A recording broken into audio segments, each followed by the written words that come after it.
Hi, I'm Yulia, and this is the News Brief. And continuing our week-long tradition, we're still going to be talking about Trump today, but from a very interesting perspective, so stick around. And of course, let's discuss it together in the comments so you don't have to suffer alone, and I don't have to suffer alone, and leave your questions, suggestions, thoughts, feedback, constructive criticism. I read all of it. It's very interesting. I really appreciate hearing from you guys, and it feels more like a dialogue when you do that.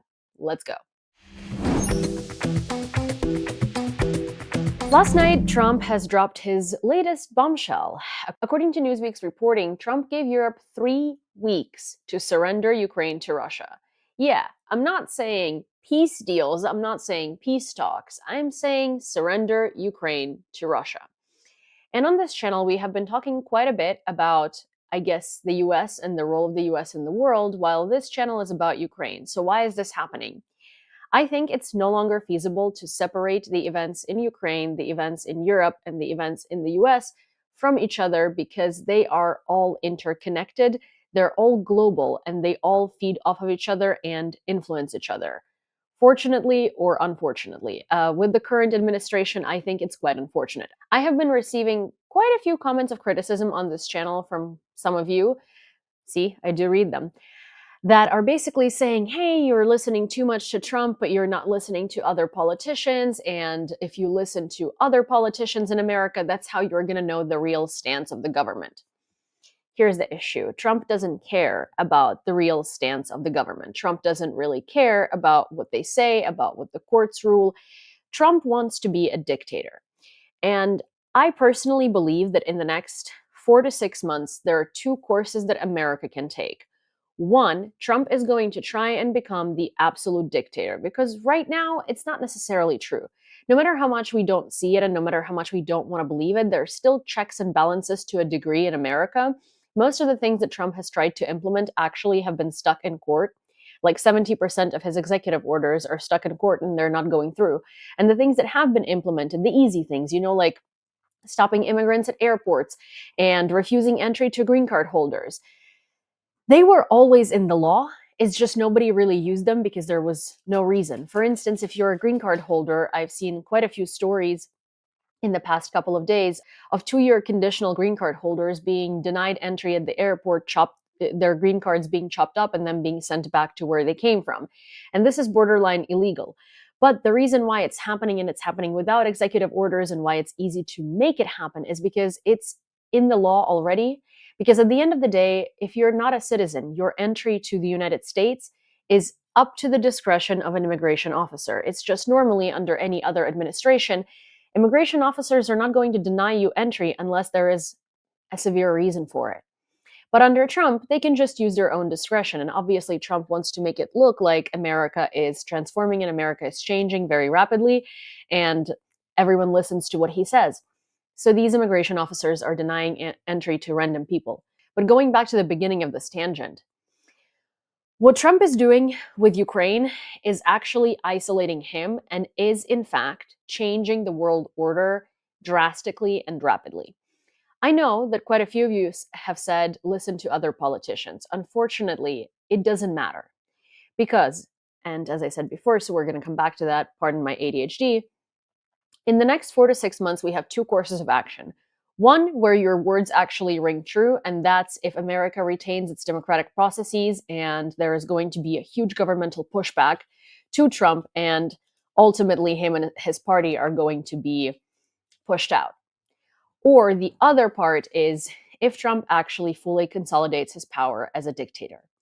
Because if he wants to do what he's trying to do, and he wants to have no pushback, the only course of action is actually making America into a dictatorship. Now, how does that relate to Ukraine? Profoundly. How does that relate to the world?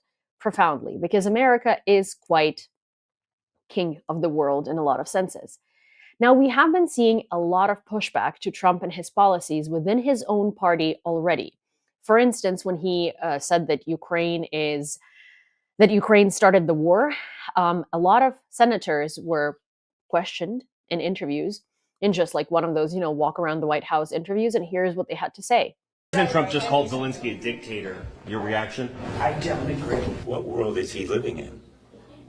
It is not only contrary to the facts and the truth, but utterly despicable disgusting betrayal of a country that has bled and fought and died for freedom. And I am angry beyond words. Do those comments concern you? I think President Trump, on behalf of the American people, is trying to negotiate a peace between Russia and Ukraine. He talked about it a lot on the campaign trail. He said he wanted to bring peace.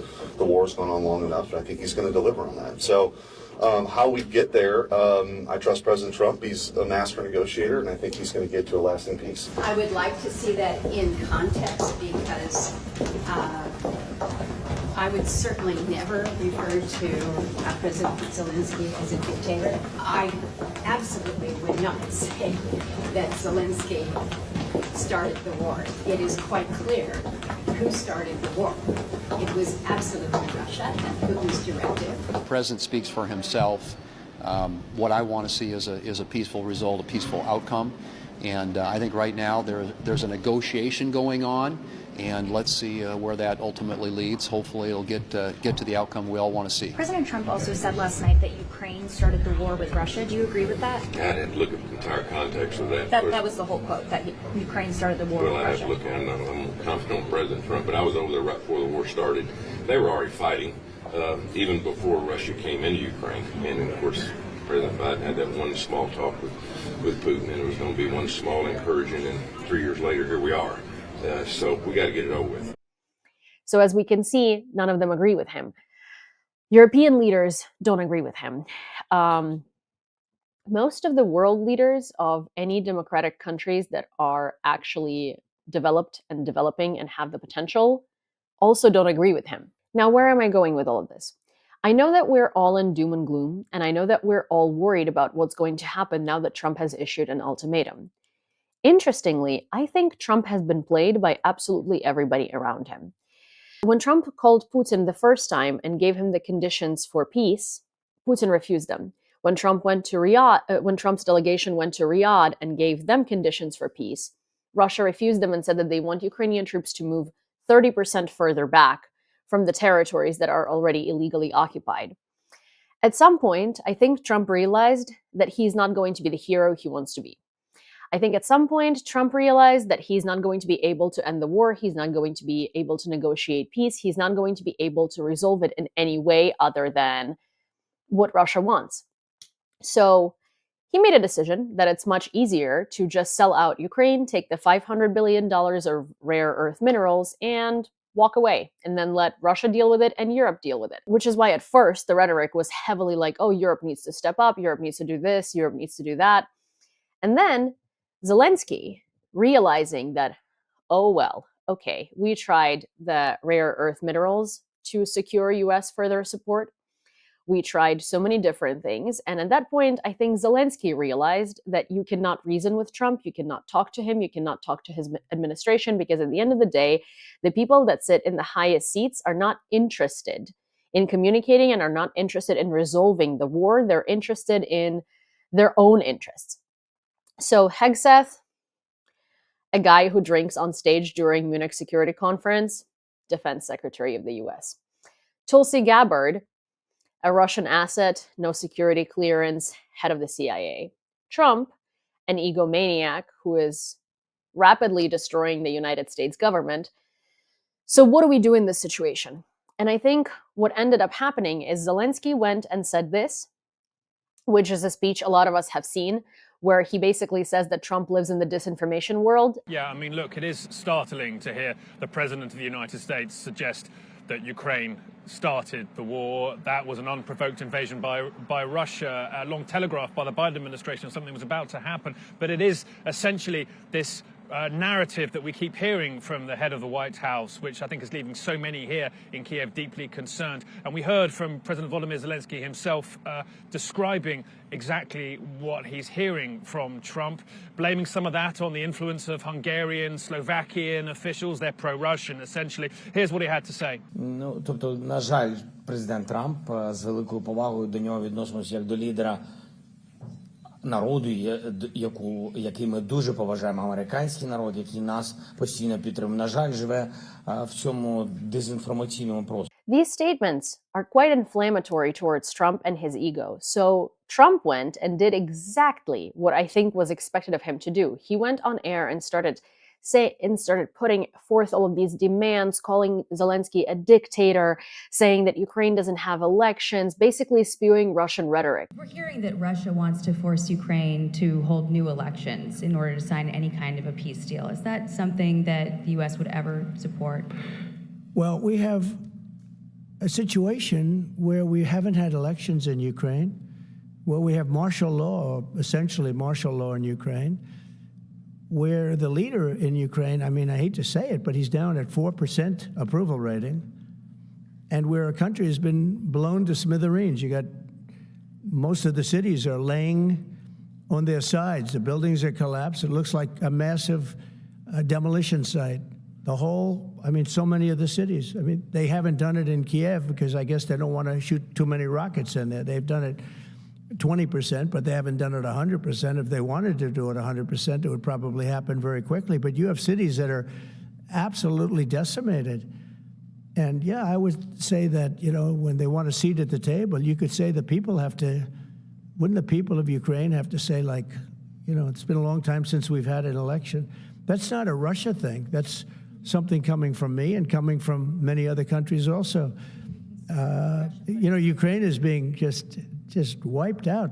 Look at what's happening to the cities. There are cities, there's not even a building standing. It's a massive, you talk about Gaza. I mean, it's literally, these cities look like Gaza. Actually, many have, percentage-wise, more buildings knocked down than in Gaza. So, you know, people are tired of it. People want to see something happen. And, you know, the other thing that it's been bothering me for a long time, because I solved the problem with NATO. They paid hundreds of billions of dollars into the funds of NATO when I said you got to pay, because the United States was paying for European countries, and then they take advantage of us on trade. But I've seen it. Look, they have to pay. They have to find out, where's the money going to? We have, I believe President Zelensky said last week that he doesn't know where half of the money is that we gave him. Well, we gave them, I believe, $350 billion, but let's say it's something less than that, but it's a lot. And we have to equalize with Europe, because Europe has given us given a very much smaller percentage than that. I think Europe has given $100 billion, and we've given, let's say, 300 plus, and it's more important for them than it is for us. We have an ocean in between, and they don't. But where is all the money that's been given? Where is it going? And nobody, I've never seen an accounting of it. We give hundreds of billions of dollars. I don't see any accounting. So I want to see peace. Look, you know why I want? Because I don't want all these people killed anymore. I'm looking at people that are being killed, and they're Russian and Ukrainian people, but they're people. Doesn't matter where they're from on the whole planet. And I think I have the power to end this war. And I think it's going very well. But today I heard, oh, well, we weren't invited. Well, you've been there for 3 years. You should have ended it 3 years. You should have never started it. You could have made a deal. I could have made a deal for Ukraine that would have given them almost all of the land, everything, almost all of the land, and no people would have been killed, and no city would have been demolished, and not one dome would have been knocked down. But they chose not to do it that way. And President Biden, in all fairness, he doesn't have a clue. What he was so bad for this. It was so bad, so pathetic, so sad. But with all of that being said, look, it is what it is. When I left, there was no chance that this could have happened. But it happened because we had incompetent leadership at many different levels. But when you see what's taken place in Ukraine with millions of people killed, including the soldiers, millions of people killed, a big percentage of their cities knocked down to the ground. I don't know how anybody even lives there. You know, when they say they took a poll and Zelensky's at 4%, who's living there? You know, I mean, it's hard to believe that people live there. Their cities are being knocked down, and this is something that would have never happened. And by the way, for 4 years, it didn't happen. It was never going to happen. Go ahead. One follow-up question. How would you counter the perception, because Russia's pushing for this, obviously, they don't really hold true elections, that would be a capitulation of some sort? How would you guard against potentially Russia installing a puppet government? And then finally, how would that new election have an impact on getting Zelensky to sign the rare earth minerals deal? Look, you have leadership, and I like him personally. He's fine. But I don't care about personally. I care about getting the job done. You have leadership now that's allowed a war to go on that should have never even happened, even without the United States. Look, we had a president who was grossly incompetent. He had no idea what he was doing. He said some very stupid things, like going in for portions and all of the things. He made a lot of bad statements, but he's grossly incompetent, and I think everyone knew that. This is something that should have never happened, would have never happened. And I used to discuss it with Putin. President Putin and I would talk about Ukraine, and it was the apple of his eye, I will tell you that. But there was never a chance of him going in. And I told him, you better not go in, don't go in, don't go in. And he understood that. He understood it fully. But I'm only interested, I want to see if I can save maybe millions of lives. This could even end up in a World War III. I mean, to be honest with you, you've been hearing now Europe is saying, well, I think we're going to go in and we're going to go. All of a sudden, you're going to end up in World War III over something that should have never happened.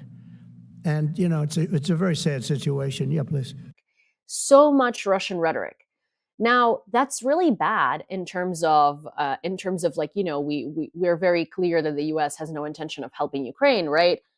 But what that also does is that makes it impossible for the US to be a mediator or a negotiator of peace between Russia and Ukraine, because the US Supreme Leader has just quite openly declared his position that is very favorable to Russia, then doubled down on it and told Ukraine to surrender, or gave Europe an ultimatum to surrender Ukraine, with a lot of quite loud sort of threats.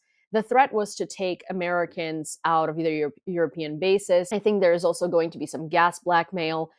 There is a lot going on, but what that does do is, one, it makes it impossible for, as I said, the United States to be the mediator in this, which is great, because I think that's exactly what Zelensky wanted when he realized that there is no one to talk to there. At least, you know, no one that really can do something. Trump has isolated himself from all of the European allies, because the more he speaks and the more he shows his position and the more he's trying to push his rhetoric, the less everyone trusts him. And the less anyone wants to really do business with him or do any sort of negotiations with him or participate in any sort of resolutions with him, right? Like, everyone knew that Trump was going to be a wild card. Obviously, no one in Europe was excited to have him as the leader of the United States. And everybody expected it to be the least, I guess the mildest term I can use here is a shit show. But with that said, we didn't know the degree to which it was going to be this way. And now we're seeing all of it. And the more we are seeing, the further away we're moving away from it. Now, by making these radical decisions, especially towards Ukraine, which is a very unpopular opinion and a very unpopular decision, Trump has opened the Pandora box, not only abroad, but also in his own government. And that abroad also includes two very, very big things for him. So one, Nigel Farage, who's the leader of the extreme right party in the UK that was kind of gaining some popularity, now is dropping in popularity. And it's impossible to sort of tell how he's going to be how he's going to be reacting to Trump's statements, because he's Trump's buddy and he supports him normally. Because the recent polling in the UK showed that only 4% of the population agree that, like, Ukraine started the conflict or Ukraine is in any way to blame. So now he does not have that stepping stone to kind of operate with. That's a problem for Farage. The second problem that it creates is the far-right factions in Germany, like the AfD. Because now they seeing the tendency worldwide and in Europe with Ukraine and with Trump's statements and them associating themselves with Trump and Musk, how are they going to react? So he's creating a lot of problems for a lot of people worldwide, even those people that him and his buddy Elon Musk wants in power. That's great. Second issue is, since his stance on Ukraine is so unpopular, it's unpopular among most of the people in America. It's unpopular among most of the congressmen in America, which are openly saying that they disagree with him, and it's just delusions, straight delusions of what he's saying, right? And to add to that, he's been making a lot of domestic policy changes and executive orders and a lot of things like that that have already affected his popularity. So a lot of his colleagues are already going against him. Now there are also protests forming in different cities in America that basically say either F the president or impeach the president or F Elon Musk, take Elon Musk out because he's he's an elected official. Which is interesting and kind of comes back to that point where he said, Zelensky has no support and he has a 4% approval rating, which is not true, but Trump's approval is just falling down the drain. So where are we ending up here? We are ending up here in a situation where the US clearly thinks that they can decide the fate of Ukraine. And had it been a year ago, that likely would have been true because Europe and other countries that are involved in Ukraine's defense, Australia, the UK, Canada, likely would have followed what America was doing because they knew that it was not done in vain or in America's president's interests. It was done in the interest of the security of the NATO alliance. Now, when Trump is blackmailing Europe with taking out American troops and not protecting them under Article 5 and kind of taking America out of NATO, stepping back the role of America in NATO, when he is issuing ultimatums, and these ultimatums are not only not favorable for the security of NATO alliance or any European country or any Western country for that matter, his rhetoric aligns exactly with what Russia wants. And I mean, by the playbook, exactly what Russia wants. These countries are not just going to let it go like that. Of course, Europe is not nearly as strong militarily as America is. America, of course, is a large issue and a very, very hard country to not be friends with because they have nukes and they have weapons. But if we remember correctly, Article 5 was only activated once, and it was activated to ask European allies to help America defend itself after 9/11. So is it really that smart for Trump to isolate all of these allies? And even taking that aside, with all the problems he has domestically, with all the problems he has internationally, with the US economy not doing so hot right now because of some of his policies, and with a lot of his own colleagues going against him, he's rapidly taking the US out of the world stage as a country that can make these decisions because all of its friends and all of the countries that were backing it are rapidly moving away from it. And the US today is being compared to Russia in the 2000s. And what's happening in the US, the model of government, the way that the Donald Trump is trying to rule the US, because he's not trying to be the president any longer. He's trying to rule the US. And he quite literally called himself king the other day when he was talking about ending congestion prices in New York. And interestingly enough, even the King of England does not have any sort of political power or any sort of executive power in the United Kingdom. He's just kind of a royal. He's the royal family in the UK are just a decoration in a way. They don't have political power, but Trump does. What he is trying to attempt to become is a lot worse than what we have seen in modern monarchies because they don't try to pretend and rule their countries. They're just being there as a tradition. But anyways, yeah, he's not trying to be president. He's not trying to do things that are good for the nation. He's trying to rule the United States as a monarch, and he wants to consolidate all of the power in his hands, which in turn seems to be backfiring at him a lot.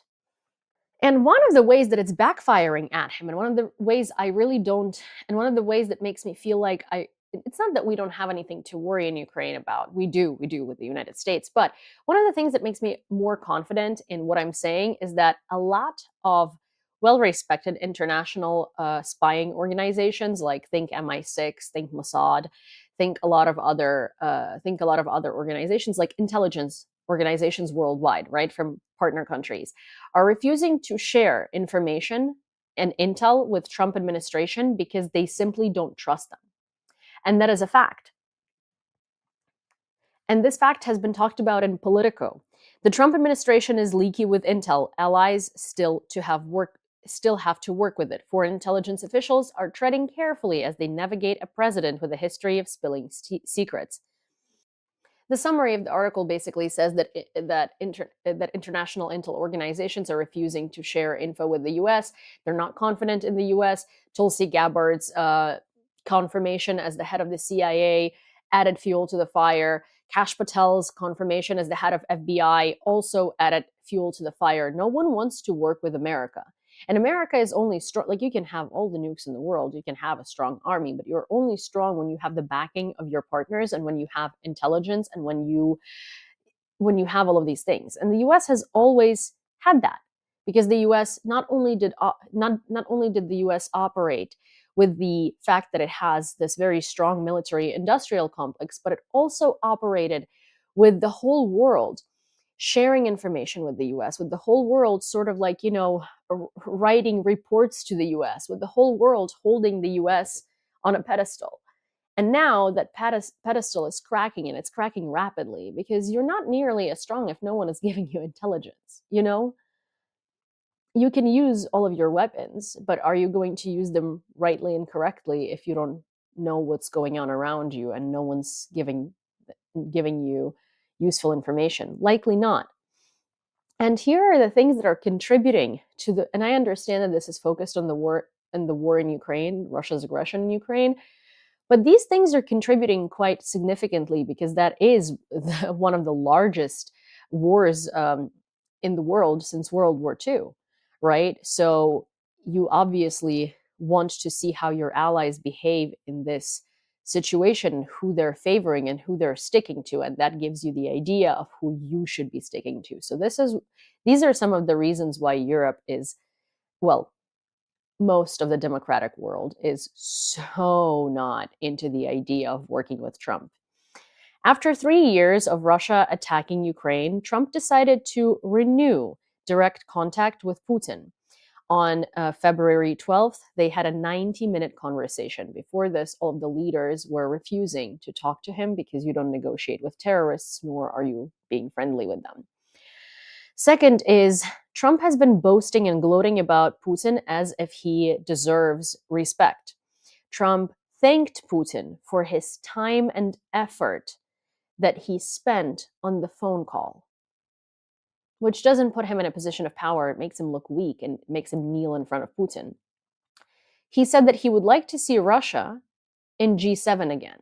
Russia, a terrorist state.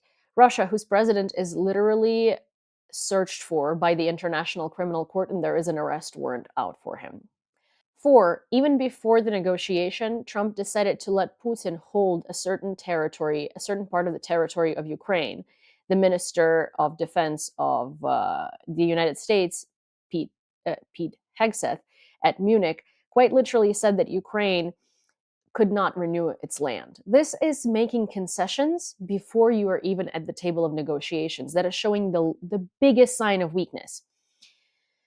5, Trump said that Russia holds a lot of Ukrainian territory. That's why it has aces of spades in negotiations, which is another way to let Russia win without even taking a fighting chance.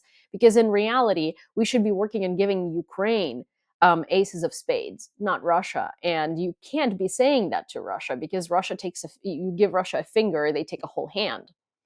Another sign of crazy weakness and inability to negotiate and having absolutely no understanding how negotiations work and how you enter negotiations from a position of strength. Trump entered these negotiations from a position of weakness, and that shows a really big problem for anyone in the world with this administration. 6, Trump also decided that he's okay.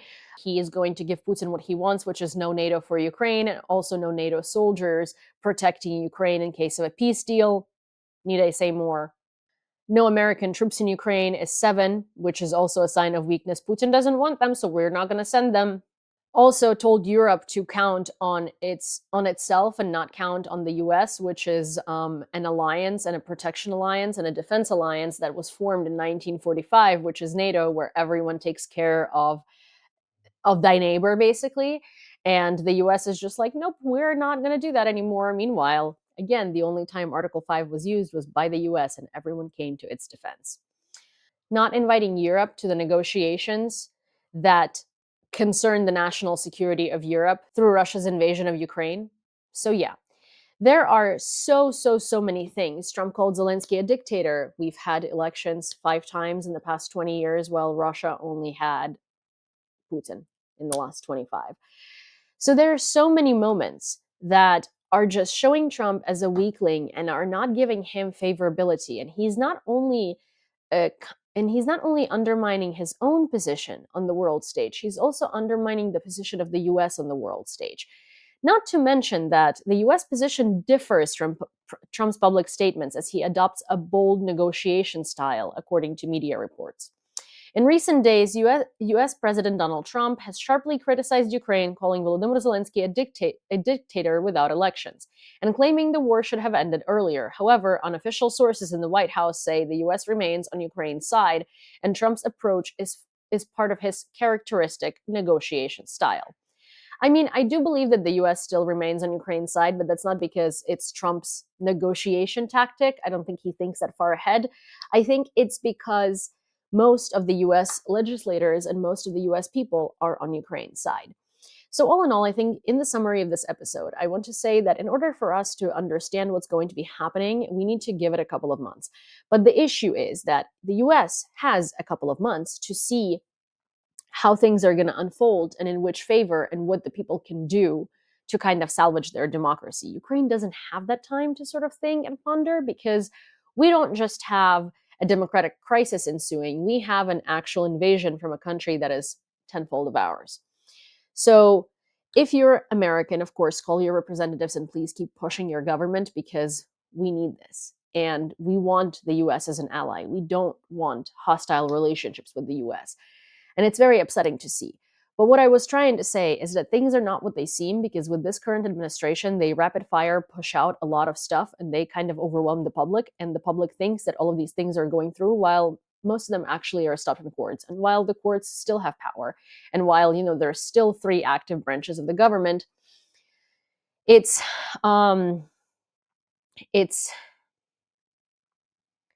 at least there's hope. So let's see how it unfolds. Let's not panic too fast. And while I'm not trying to say, oh, everything's going to be okay, don't worry about it, what I am trying to say is be cautiously optimistic, be alert, but don't lose hope too soon. Thank you for listening to this episode. I hope you enjoyed it. Starting next week, we're going to be filming episodes in the studio again, in a different studio. But hey, I'm going back to work and I no longer have to do this at home. Yay!